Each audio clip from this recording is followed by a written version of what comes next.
Welcome back to Amazing World Facts. I'm your host, and today we dive deep into the enigmatic and controversial life of one of history's most infamous rulers, Cleopatra VII, the last pharaoh of Egypt. Often depicted as a seductress, a manipulator, and even an evil queen, Cleopatra's true story is a complex web of politics, power, and survival.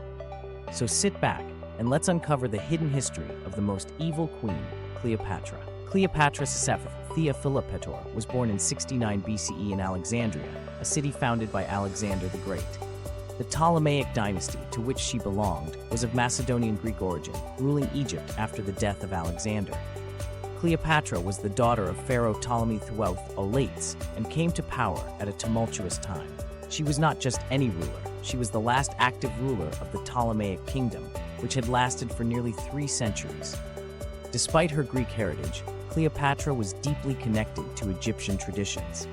Unlike her predecessors, she learned the Egyptian language and embraced the culture, presenting herself as the reincarnation of the goddess Isis. But how did Cleopatra earn such a notorious reputation? Was she really as evil as some historical accounts suggest?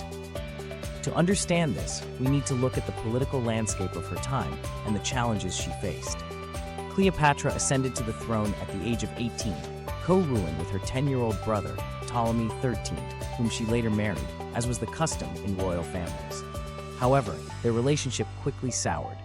In 48 BCE, Ptolemy XIII, influenced by his advisors, attempted to seize power from Cleopatra, forcing her to flee Alexandria. Determined to reclaim her throne, Cleopatra made a bold move. She sought the help of Julius Caesar, who was then embroiled in his own civil war in Rome. Cleopatra famously had herself smuggled into Caesar's presence, rolled up in a carpet.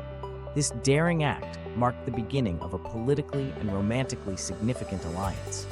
Cleopatra and Caesar's relationship was strategic. She needed his military support to regain her throne, and he sought to solidify his power in Rome. Together, they defeated Ptolemy XIII's forces, and Cleopatra was reinstated as the ruler of Egypt, this time co-ruling with another younger brother, Ptolemy XIV, and later with her son by Caesar, Ptolemy XV, also known as Caesarion. Cleopatra visited Rome, solidifying her alliance with Caesar. Her presence there, however, was met with both fascination and scandal. Roman society was shocked by her luxurious lifestyle and the influence she wielded over Caesar. After Caesar's assassination in 44 BCE, Cleopatra returned to Egypt, now facing a new set of challenges. With Caesar gone, Cleopatra's position was precarious. The Roman Republic was in turmoil, and 2 powerful figures emerged, Mark Antony and Octavian. Cleopatra saw an opportunity in Mark Antony, one of Caesar's closest allies. Cleopatra's relationship with Mark Antony was both a romantic and political alliance. Together, they aimed to dominate the Eastern Mediterranean and secure their power against Octavian. Cleopatra bore Antony 3 children, further solidifying their union. However, their ambitions drew the ire of Rome, leading to a propaganda war that vilified Cleopatra. Octavian, who later became Emperor Augustus, portrayed Cleopatra as a manipulative foreign queen, using her charms to corrupt and control Roman leaders.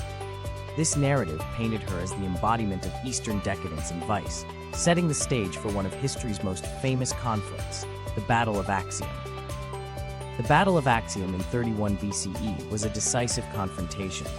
Antony and Cleopatra's forces were defeated by Octavian's navy. Following their defeat, they retreated to Egypt, where their fate would be sealed.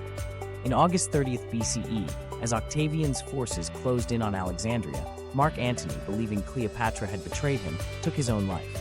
Cleopatra, facing the humiliation of being paraded as a captive in Rome, chose to end her life as well, allegedly by the bite of an asp. Her death marked the end of the Ptolemaic kingdom and the beginning of Roman Egypt. Cleopatra's legacy, however, was far from over.